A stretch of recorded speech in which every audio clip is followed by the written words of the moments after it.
That's word because you can't touch this. You can't touch this. Break it down.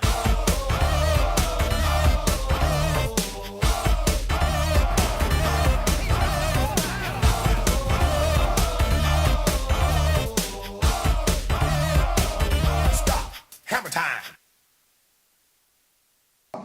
Welcome to this week's episode of Talking Footy. Back for season 2013. My man Dan. Thanks, Sean. Mate, it's great to be back. Now, for those of you who are new to the show, we are experts about everything rugby league, no doubt about that. And Sean's a Panther supporter who's undefeated in EA Sports ARL 96 for the past 10 years. Can't beat that, mate. And Dan over here, obviously he's a green machine man. He prefers sunrises to sunsets. Correct. And he's such a big fan he can actually spell Shavosky without using Google. Shivkovsky, mate. Shivkovsky. Whatever. Round one is about to get underway. Before the teams hit the paddock, there has been some sensational news.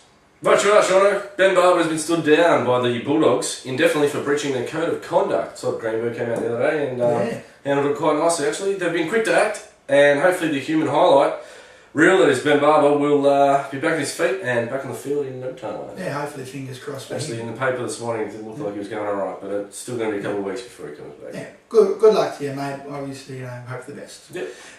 Mate, the new CEO, Dave Smith, he's at it again. He's at a ripper. Oh yeah, this time he's confusing Ben Barber, the pre-aforementioned man, with Benji Marshall. Yep. Yeah, obviously they're the same bloke. Yeah, really. Yeah, and by the end of the year, I reckon he'll have his own highlight reel with massive stuff-ups. Probably. A lot of gaps. No, yeah, exactly. As long as he gets the job right, though, I don't think anyone's going to care. Not going to be bothered, no. No, that's right.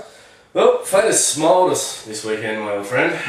First round, who are your Panthers playing this weekend? Mate, my Panthers or Your Panthers? Yeah. Panthers, they're playing the Relators. Well, mates, obviously, yeah, this Sunday, Panthers versus the Raiders. Oh yeah, we'll be there. What a shame. And guys, I know you're going to realise this, there's going to be a lot of beer-fueled banter going on between the both of us. Oh yeah. The winner will be cheersed. The loser will be shouted down till his throat is hoarse. Mate, in light of that, what do you reckon a wager? Wager sounds good. No money? No cash. A bit of an ego thing involved. How about loser wears the other bloke's jersey or the other team's jersey next week? Right, you are, mate. Well, they'll have to make a quick stop to Peter Wins, I think. Pick myself up the 4XL Raiders jersey. Yeah, we'll get the old spanking.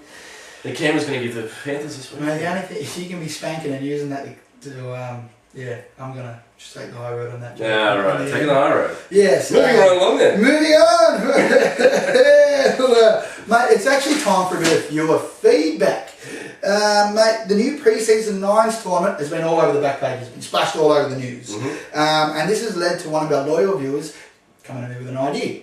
Sure. Now, Luke Phillips and his son were discussing how it's going to work together with the All-Star concept and also the new Nines tournament held over in New Zealand. And his son had actually come up with the idea of possibly bringing the Indigenous side into the Nines tournament. Instead of having the All-Star game and the tournament, an Indigenous team in the Nines. What are your thoughts? So scrap the All-Star game and have an Indigenous team in a Nines tournament, and that's it. Pre-season leading up to the... That's the idea put forward. Okay, well, that's not a bad idea. I mean, because it further encourages the much needed spotlight on Indigenous talent in the game. There's no doubt about that. Definitely, yeah. I was thinking more along the lines that if they kept the game, the All-Star game as well as a pre-season tournament, it'd actually, make it easier on the selectors. Yeah. Come around, and I mean, considering some of the daft decisions selectors tend to make, I think making their job easier is all right by me. Oh yeah, fair enough. See, it's a solid point there, mate. I'd say if one does start to struggle with the All-Star thing, that I can understand. I can see the merit in the Indigenous side being involved in there, but also, being that it's held in New Zealand, they're trying to really amp up the game there. Why not have a Maori side, Maori side in there too? Yeah, you could get around with that. That's but I'd still rather them both coexist. The Nines tournament and the All-Star game, but unfortunately we don't know what's going to happen because the clubs think the Nines idea is a great idea, but we all know the players are always whinging about too many games, so who knows. See what happens, I guess. Yeah. That's something for the commissioner to work out. That's all right. Yeah. No, Dave Smith, see if he can get away with this one. Yeah. Anyway, alright, moving on. Now it's time to get our retro on as we do a segment. Welcome back to 13. It's called Reminiscing. Dan, do you remember the good old fashioned toe poke? Oh mate, there is nothing more accurate than the good old fashioned toe poke. Boom. I mean, Sean, I believe you have some stock footage of some hilarious attempts of toe poking. Oh yeah, I think we've got one now. I'd say Parramatta have won it.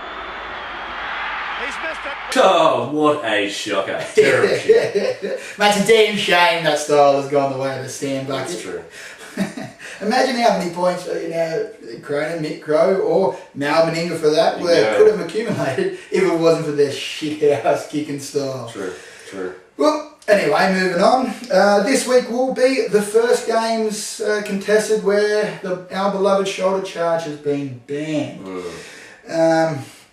Now, blah blah blah, where have I gone to? Beautiful. Now, the male model, that is George Rose. He's the first bloke. He has the dubious honour of being the first bloke being pinned with it over in the All-Star game. Beautiful shot. But Dan, do you see anyone blokes lining up for the big one this weekend? Mate, from what I've noticed from players who attempt a shoulder charge, on the regular, the regular shoulder charge guys, it looks like they make their decision to line a bloke up from at least 10 metres out. Yep. So bottom line is it's against the shithouse rules that they've made. You can't shoulder charge anymore, and a player would be stupid to get pinged for it because, considering in most circumstances, he's got enough time to decide whether he's going to put a shoulder charge on or whether he's going to tackle a bloke, and he can make a conscious decision not to throw the shoulder in. So you'd be stupid to put one on. Nothing against George Rose's mental faculties when it comes to deciding how to tackle a player, though. I'll tell you what. Cash money, first bloke puts a shoulder charge on, a decent one. From me. I'll be more than happy to put it on because shove it up him, alright? Yeah. It's gone way 1/500th of the match fee. It's gone Coming to you way, next shoulder charge. That's right, it's gone way over the top, this stupid stuff. So, anyway. Anyway, during the week I got an email from the people at Classic Sports. Okay. They've informed me that unfortunately they are no longer making any of the NRL products at all. Oh. Obviously, that also means they're not making any more retro jerseys. Oh, that's a shame. Turns out Canterbury now has the contract. So let's hope that they continue to keep making the beautiful retro jerseys. Did Canterbury make anything other than track pants and shorty shorts for lads? I mean, if you wish for a certain jersey to be remade, jump on our Facebook page and post your idea there. I mean, I know I'd like to see that god awful teal and aqua Broncos jersey again. Oh, that was that was horrible. Oh, but yes, I would love to see that. Yes, I would love it. Post your suggestions now. Mate, that's beautiful. Rightio. Just a quick one here as well. We discussed on last week's show that the World Cup year. World Cup at the end of the season, and obviously. By the way, no more Sri Lankans on the show, please. Talking shit about me. Terrible. Yeah, he's still talking crap about you. I bet he is. Yeah, on the streets. All the way back to the hipster inner west. Anyway, moving on. Oh no, he's eastern suburbs now. Yeah. But anyway, Yep. Petro. Yeah. Good on him. He's actually running around for Redcliffe at the moment, just obviously to get out of the house on a Saturday, I think. Must be. But Mrs. will probably kick him out. That's true. Good old man Mountain that he is, put his hand up to represent Fiji. Okay. I say good on him. Any of the players willing to really, obviously if you're not in contention to play for one of the big nations, if you're willing to help out the minnows, teams like, Tonga and another minnow, England, you get up there now. Well, we all know that international representation is a fickle business these days, but good on 7 cents a litre for chucking in with his mob after many, many years of representing Australia. Yeah, most capped forward ever. Yeah. For Australia. There you go. So maybe Lottie Nikiru might play with him this year. Yeah. He played in the World Cup 2000 for Fiji. Fiji might have a bit of a squad going this year, mate. What 4 guys doesn't make a squad? That's true.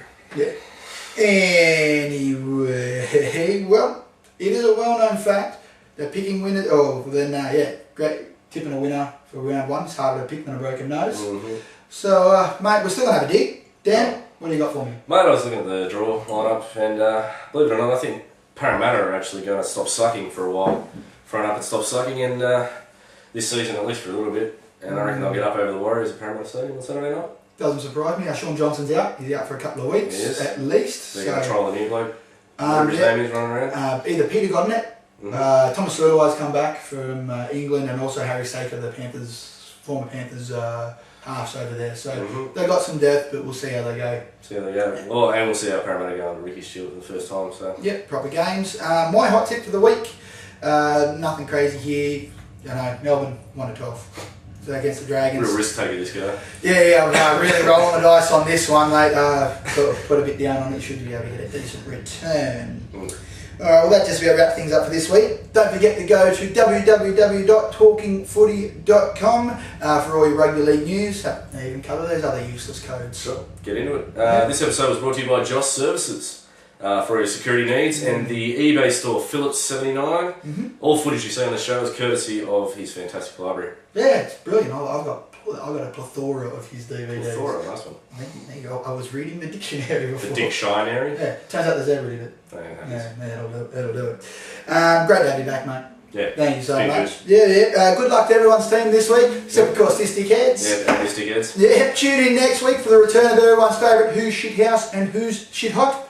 Have a good one. Here we go. Season's coming. See Let's ya. go.